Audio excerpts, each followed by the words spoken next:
你有冇諗過，點解每個人嘅起點同終點都可以睇唔同？有啲人一生都多災多難，有啲人就可以喺關鍵時刻逢凶化吉。根據資料，四柱八字其實唔係宿命論嘅枷鎖，而係一本屬於你自己嘅宇宙傳書。透過你出世嘅年月日時，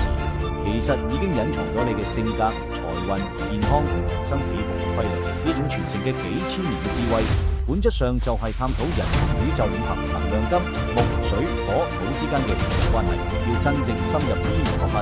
你需要一位真係有科學視覺同全球實戰經驗嘅引路人。盧幸立師傅就係國際知名嘅醫學研究者、命運圖畫師，佢有超過多年嘅教學經驗，足跡遍布倫敦、莫斯科、迪拜等地，致力將傳統術數轉化做現代科學同系統化嘅分析方法。盧師傅強調，學八字嘅目的就係要了解自己，呢個先係改變命運嘅第一步。八字到底有幾準確？資料來源中分享咗一個著名嘅皇室案例，戴安娜王妃嘅八字顯示佢係一位陽木之人，而且命中火同土嘅能量特別強。呢個預示佢哋天生嚮往自由，唔中意被束縛嘅性格，同時都預示佢喺生命入邊嘅災難好多時都同土元素有關。1997年，佢哋一條充滿土能量嘅隧道入邊發生意外，呢個正正就係喺命運地圖入邊風險嘅精確體現。相反，凱特王妃就係強水命，性格沉穩又保守，啱啱好可以補足威廉王子命局入邊所欠缺嘅水能量。呢個就係四柱八字嘅魅力所在，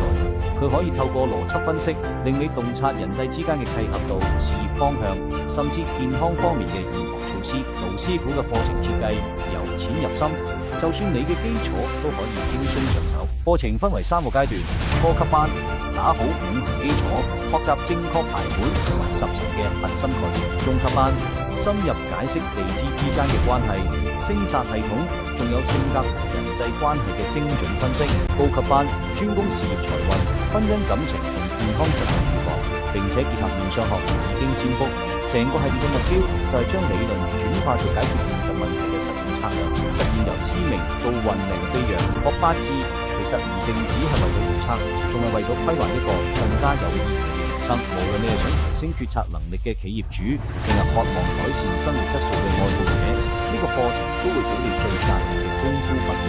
課程係網上教學，最少年數開班。預約你嘅科學命理實戰班，依家就每日提醒報名，同盧幸立師傅一齊開展呢場神奇嘅命運之旅啦！